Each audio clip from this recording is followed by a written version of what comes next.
Здравствуйте, дорогие друзья, мы с вами на канале Питончик. Меня зовут Илья Лазарев, и мы начинаем. Этот видеоурок не предназначен для тех, кто только изучает Python, или для тех, кто его вовсе не знает и только собирается изучать. Этот видеоурок предназначен для людей, которые уже знакомы с этим языком, и именно по этой причине я не буду зацикливаться в этом уроке на действиях каких-то функций, а сразу перейду к самому интересному, это к архитектуре проекта и к нашей идее, которую мы сегодня хотим реализовать.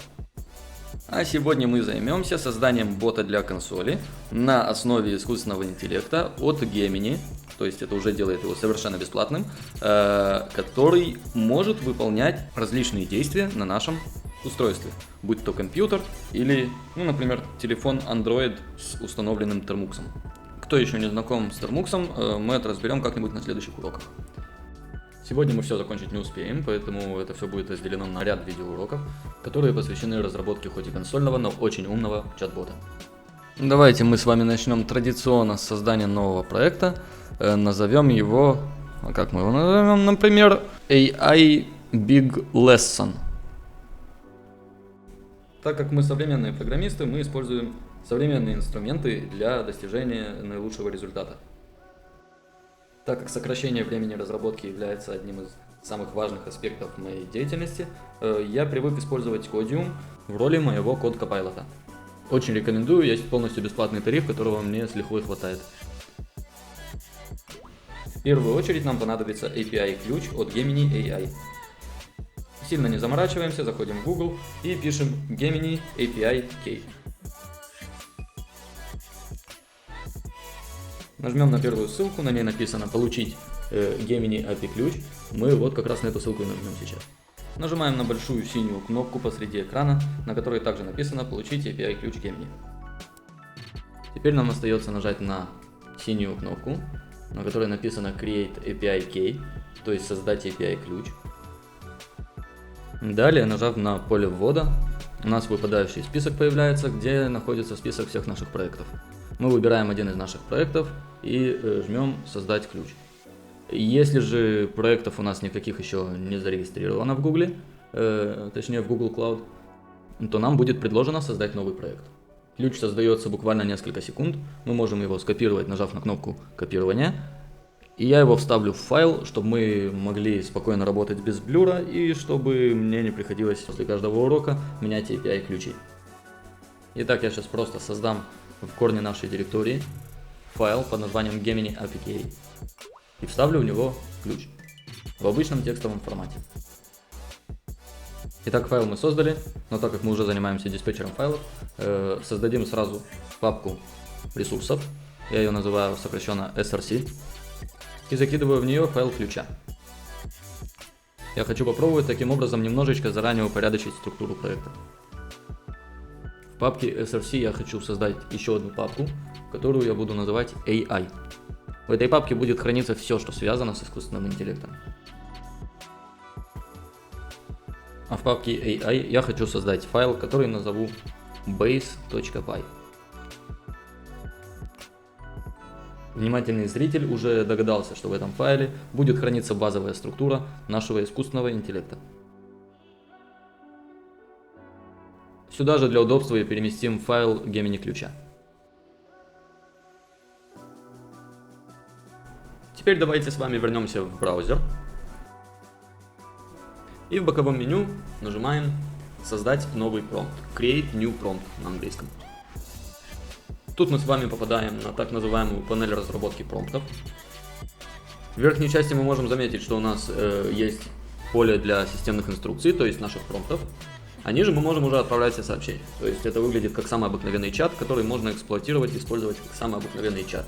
Просто можно еще и настраивать модель. Итак, давайте с вами удостоверимся, что все действительно работает. Введем с вами какой-то странный тупой промпт, который сразу даст нам понять, сработал он или нет.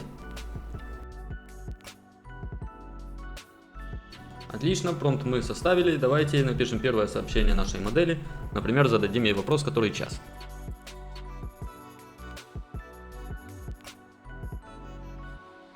Отвечает нам модель очень быстро, и как мы можем увидеть по ответу модели, учитывался наш системный промпт, и в конце сообщения добавилось слово «тарелка». Попробуем еще раз, чтобы удостовериться. И как мы можем заметить, здесь тоже сообщение заканчивается на слово «тарелка». Отлично, самый базовый функционал мы увидели и поняли, как работает. На той же странице справа мы можем увидеть дополнительные настройки, мы можем выбрать модель, указать температуру, указать, если мы хотим, чтобы использовались какие-то функции и команды, указать, если мы хотим, чтобы использовался JSON формат и так далее. Чтобы показать вам, как это работает, я сгенерирую сообщение в JSON формате. Во многих случаях именно этот формат часто используется в проектах программистами. Почему? Потому что с ним потом удобно взаимодействовать. После первичной настройки модели мы можем просмотреть ее код. Для этого мы просто нажмем на кнопку Get Code в верхнем правом углу экрана. Мы сразу можем заметить, что нам здесь предоставляется Python код. Это не то, что нас интересует кроссплатформенность, а эта библиотека устанавливается не на каждой операционной системе. В верхнем левом углу окна мы обозначаем, что мы хотим использовать curl код вместо Python кода. А теперь уже полученный curl код мы конвертируем через GPT, всем известный, в Python.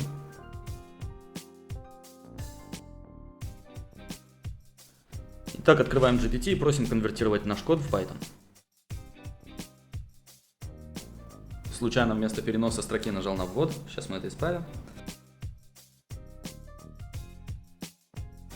И как мы можем видеть, GPT нам написал точно тот же код, точно с тем же функционалом, но уже на Python, используя из всех возможных зависимостей только библиотеку requests.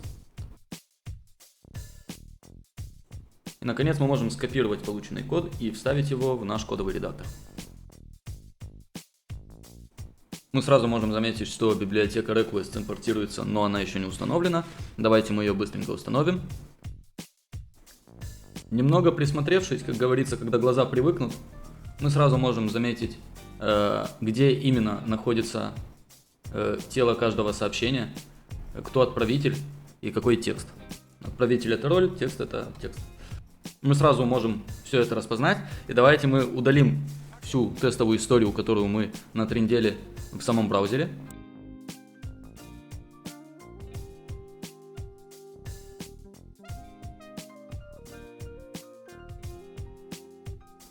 И мы можем обратить внимание, как наш код сократился до всего 40 строчек. Давайте попробуем его запустить.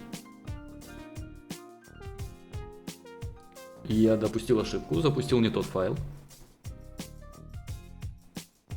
Запустив наш скрипт, мы можем заметить, что запрос отправляется, но на него приходит ответ, в котором говорится, что у нас выявлена ошибка.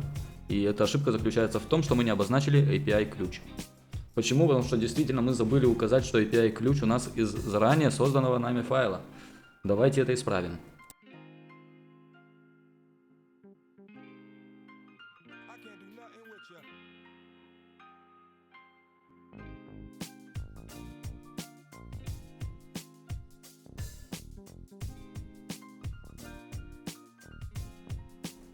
И я опять залетаю на ошибку. В этой ошибке говорится, что действительно у нас путь прописан относительно основного файла main.py. А мы сейчас запускаем непосредственно base.py. В этом пути должны быть указаны относительно base.py. Давайте тоже это исправим.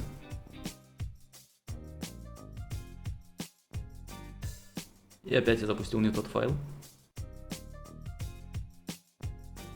Отлично, мы еще не успели разобрать, что за каракули нам пришли в ответе, но мы уже видим, что там не обозначено ни единой ошибки и что ответ нам пришел успешно.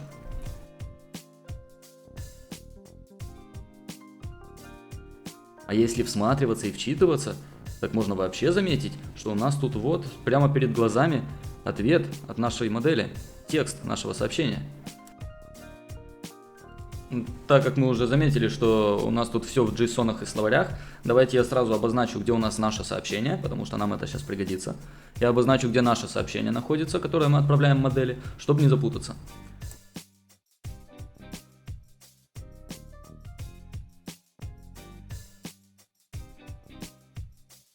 Даже сверну чуть-чуть по-другому, чтобы удобнее воспринималось. Теперь у нас все готово для того, чтобы на основе этого кода сделать класс, который мы в дальнейшем будем использовать для работы.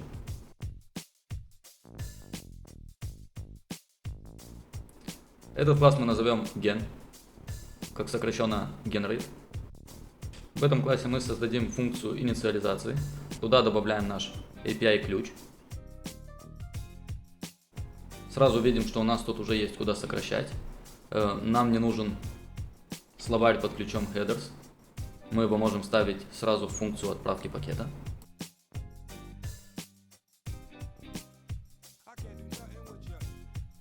Так как моя основная задача сейчас не разбираться в нейросетях, а попробовать объяснить вам альтернативные подходы и показать вам альтернативные подходы, мы не будем заниматься всем, что связано с настройкой нейросети, поэтому все эти пункты мы можем смело из нашего запроса удалять, и будут использоваться автоматические значения по умолчанию.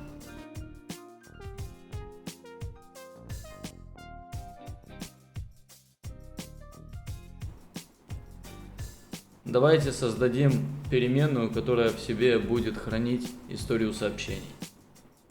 Эту переменную назовем history.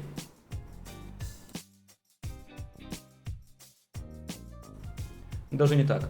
Я хочу, чтобы при вызове этого класса можно было сразу же присвоить ему историю. По умолчанию это будет пустой список. А вот почему уже именно список?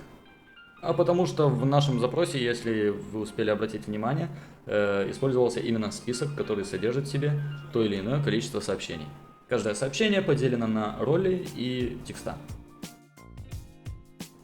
Разумеется, если мы хотим, чтобы каждое наше сообщение и сообщение модели попадало в этот список, нам нужно сделать функцию добавления сообщения в список истории.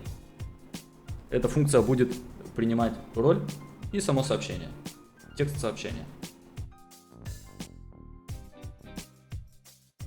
Так как мы уже знаем, что наша переменная истории является списком, мы с легкостью можем добавить туда любое сообщение при помощи функции append.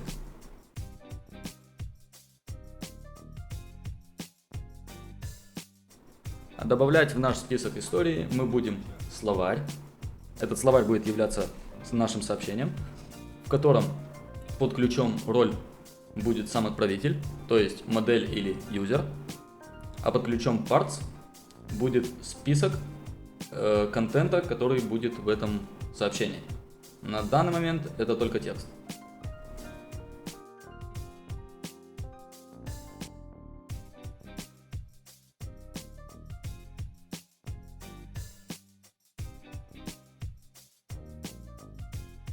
Сразу заменяем наш список изначальный на нашу переменную self-history. На данный момент, конечно, все это находится еще вне класса, но сейчас мы это все поместим в класс, и оно будет все корректно отображено. Теперь давайте добавим функцию generate, которая будет генерировать нам ответ, исходя из истории, которую мы добавили.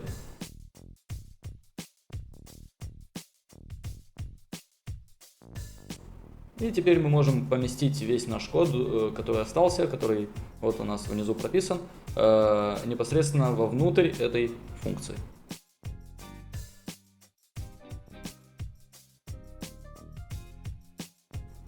Теперь наш код начал принимать немного очертания чуть-чуть более чистого кода. Давайте только устраним ошибку, которая у нас появилась. Эта ошибка заключается в том, что переменная, из которой достается API ключ, указана неверно. И на этом мы завершили создание класса, который поможет нам генерировать контент, сообщения или что-либо еще при помощи искусственного интеллекта Gemini от Google. Давайте теперь перейдем к самому интересному. Мы протестируем нашу конструкцию и посмотрим, что она будет нам возвращать и будет ли корректным то, что она нам возвращает.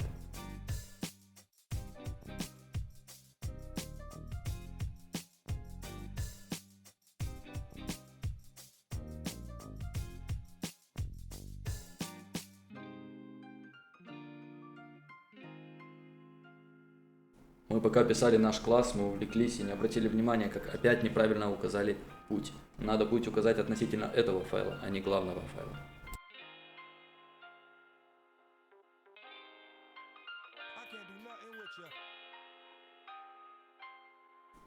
И да, это определенно успех. Мы видим тот же результат, который у нас появлялся, когда код еще был в совершенно беспорядочном виде и был не приспособлен к дальнейшей работе. Сейчас мы все это поместили в класс, и этот класс отлично функционирует. Ну а теперь займемся тем, что будем распаковывать наш ответ, пока мы не дойдем до чистого текста.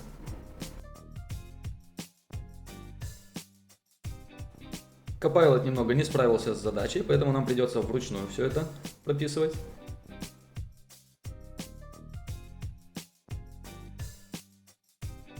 По памяти я помню, что нам нужен первый элемент из списка candidates, а дальше не помню. Поэтому мы сейчас проверим. Отлично, значит нам нужно добавить ключ content, ключ parts, нулевой индекс в списке и ключ текст. Итак, давайте еще раз протестируем наш класс, проверим, какой результат он будет возвращать на этот раз.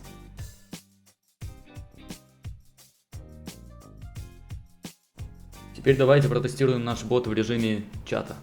То есть мы посмотрим, сохраняет ли он корректно все наши сообщения и свои сообщения в историю.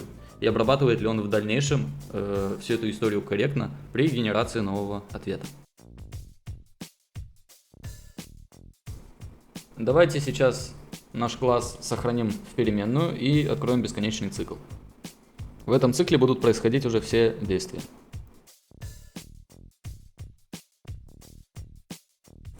Также следует обратить внимание на то, что функция generate не возвращает нам никакого результата, она его исключительно печатает. Требуется это исправить перед тем, как продолжить.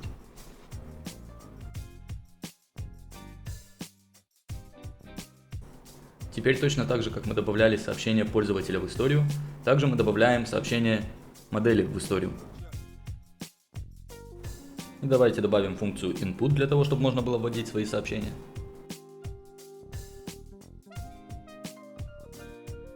После того, как мы получили ответ от модели, мы выводим его в консоль. Запустим наш скрипт, посмотрим, что получилось. Как мы можем заметить, мы уже можем начинать вводить свое сообщение. И как мы видим, модель нам ответила буквально в течение доли секунды.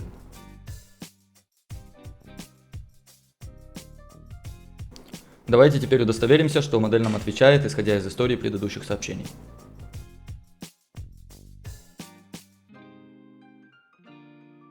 Вы можете обратить внимание на то, что это заняло чуть больше времени, но на самом деле такого не должно происходить, у меня просто очень плохое интернет-соединение.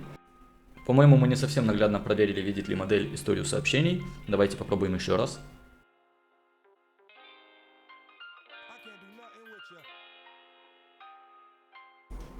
Отлично, все работает, но как видим, до сих пор мы не убрали слово тарелка. Давайте его не просто уберем, а еще и параллельно добавим в наш класс возможность прописывать этот системный промпт. Назовем это System Instructions. Сначала мы добавим соответствующую переменную функцию инициализации.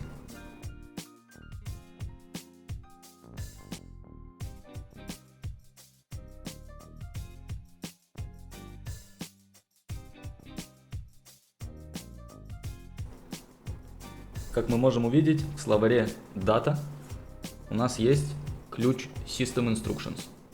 Давайте его отсюда удалим и будем добавлять только в случае, если у нас прописан системный промпт.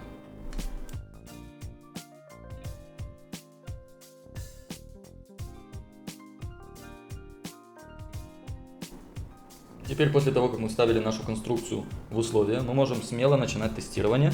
И после тестирования мы заменим значение под ключом текст на содержимое переменной System Instructions. Давайте теперь чуть-чуть упорядочим код отступами. И попробуем еще раз запустить наш скрипт. Теперь, как мы помним, переменная инструкции у нас равна known. Это значит, что инструкции не будут добавлены в наш запрос. Давайте проверим, что все работает.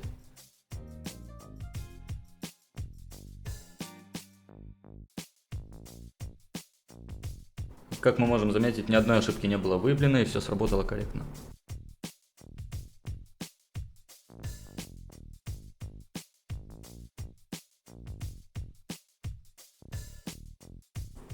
На самом деле на этом бы мы и могли закончить.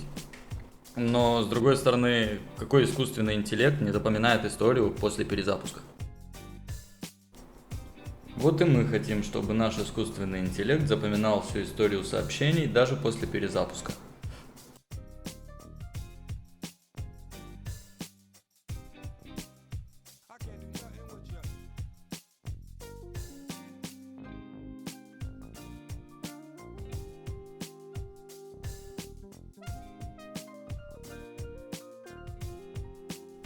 Чем длиннее и запутаннее наш код, тем важнее его структурировать правильно, чем мы сейчас и займемся.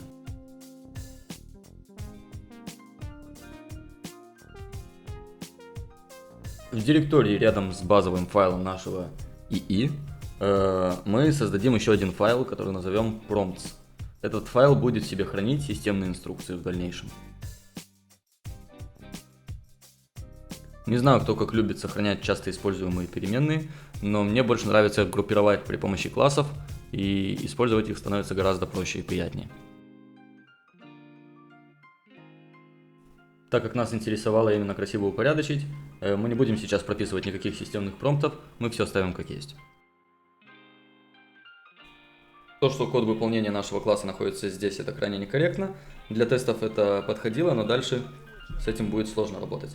Давайте переместим этот код в файл main.py.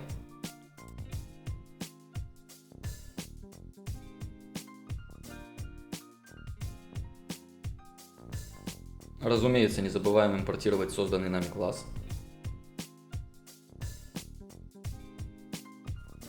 Теперь вставим сюда код выполнения нашего класса и опять проверим, что все работает корректно.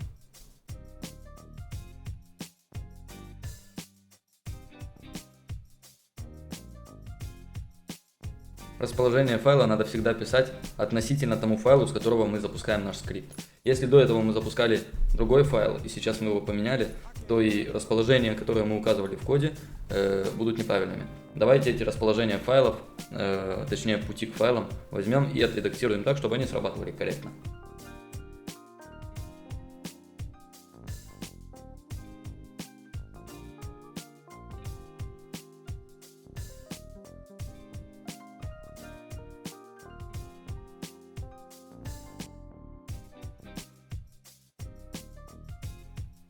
Давайте создадим функцию, которая будет экспортировать нашу историю в файл, точнее сохранять ее в файл.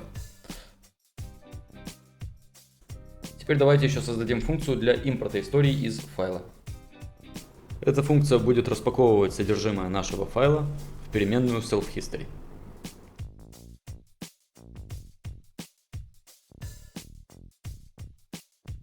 Теперь мы можем эти функции применить в файле main.py.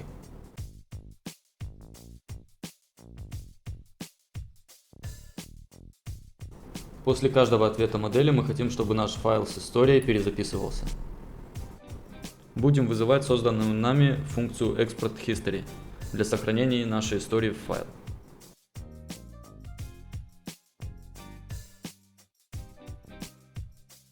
А при запуске нашего скрипта, еще до того, как мы начинаем наш цикл, мы хотим импортировать нашу историю.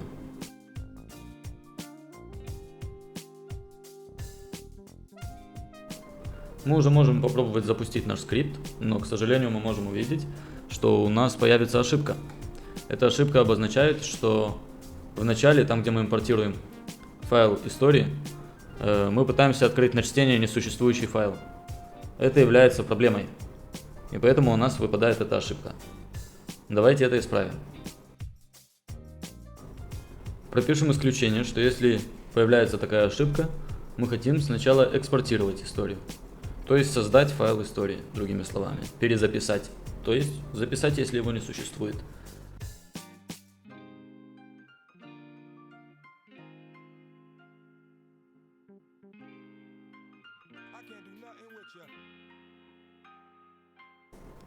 Теперь, если мы попробуем запустить наш скрипт, в первую очередь мы можем заметить, что у нас был создан файл под названием history, который мы указали для экспорта и импорта нашей истории.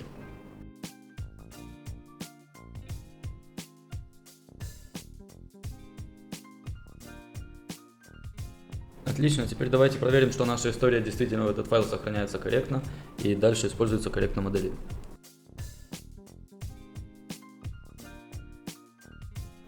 Модель корректно отвечает на наш вопрос, но нас этим уже не удивить. Нас в первую очередь интересует, чтобы при перезапуске нашего скрипта наша история сообщений сохранялась и контекст наша модель не теряла. Мы перезапускаем наш скрипт и пытаемся продолжить наш диалог с того же места.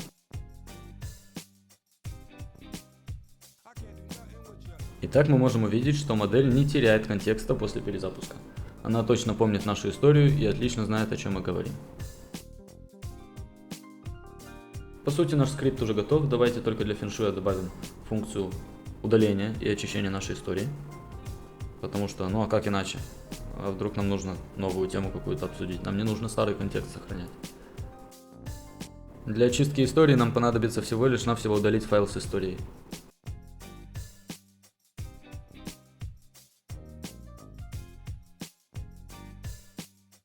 Давайте переназначим нашу переменную self-history как пустой список. Теперь при помощи этой функции мы сможем очистить нашу историю сообщений и начать новую беседу с нашей моделью.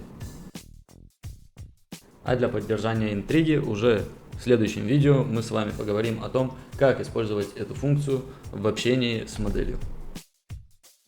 Мало того, мы напишем множество других функций и научим модель выполнять тоже их.